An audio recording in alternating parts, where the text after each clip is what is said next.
Welcome to The Explainer. Today, we're going to pull back the curtain on a skill that's behind some of the biggest decisions in the entire business world. It's a real game changer. So let me ask you something right off the bat. What if I told you there was one single skill that could land you a job paying up to 25 lakhs a year, straight out of the gate? What do you think that skill is?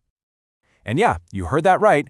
We're talking about a salary that starts around 5 lakhs for someone just beginning and can shoot all the way up to 25 lakhs for top candidates. That's how valuable the market thinks this one skill is. So what is it? It's called financial modeling. Now, I know what you're probably thinking. Spreadsheets, a bunch of confusing formulas, maybe some crazy math. But trust me, it is so much more than that. It's really a way of thinking.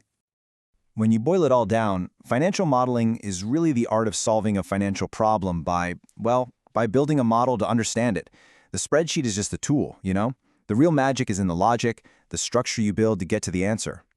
And look, this isn't just for some super niche job. It's an incredibly versatile skill.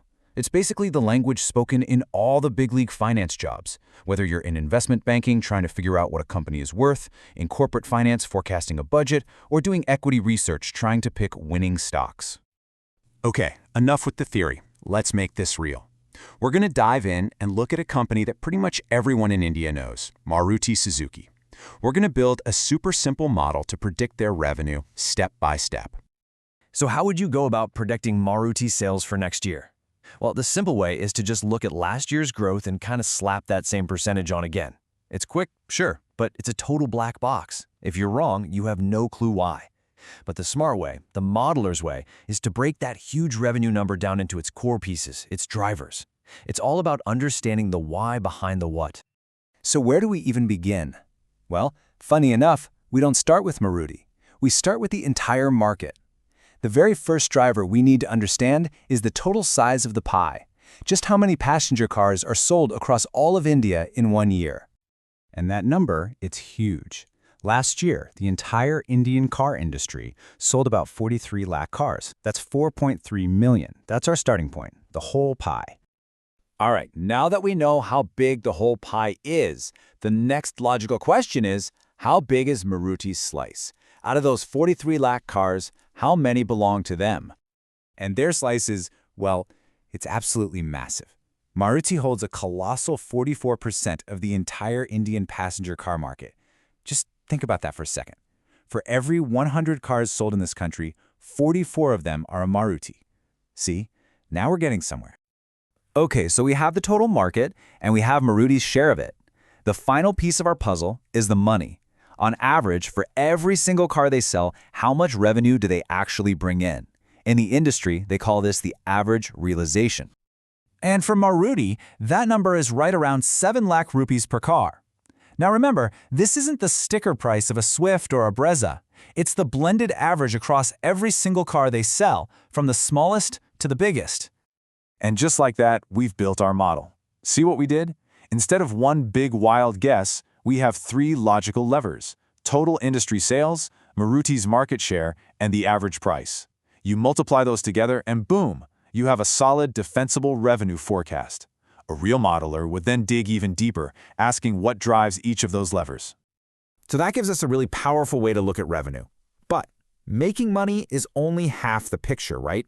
To really understand if a business is profitable, you have to understand its costs. What does it actually take to build and sell all those cars? Now, this is fascinating. For a huge manufacturer like Maruti, a staggering 70% of their total cost is just the raw materials: the steel, the plastic, the electronics. Everything else is tiny in comparison. And just like with revenue, you'd model this out. You'd ask what drives material costs, probably things like global steel prices. Understanding this cost side is absolutely crucial. And that right there, knowing that raw materials are the biggest piece of the cost puzzle, that's a perfect example of what we call the modeler's mindset. Let's talk about how this all comes together, not as a technical skill, but as a really powerful way of thinking. I absolutely love this quote from Piyush Chitlangia, who's an expert in this stuff. The point isn't to model every single tiny detail down to the last rupee. The real value, the 80%, comes from just identifying and understanding the 20% of things that really drive the business. It's about focusing on what truly matters. So what's the big takeaway here? First, Remember that modeling is really just about problem solving and logic. Excel is just where you do it. Second, it teaches you to break down these huge, scary questions into small, manageable pieces. Third, it's all about finding the big levers that move the needle. And finally, this way of thinking is like a superpower you can use to understand any business, not just stuff on the stock market. So I'll leave you with a little challenge. Think about a business you know really well. It could be your local coffee shop, a startup you follow, whatever. What are the 3 key things, the 3 drivers, that really determine its success? The moment you start answering that question, you've already taken your first step to thinking like a financial modeler. Thanks for watching.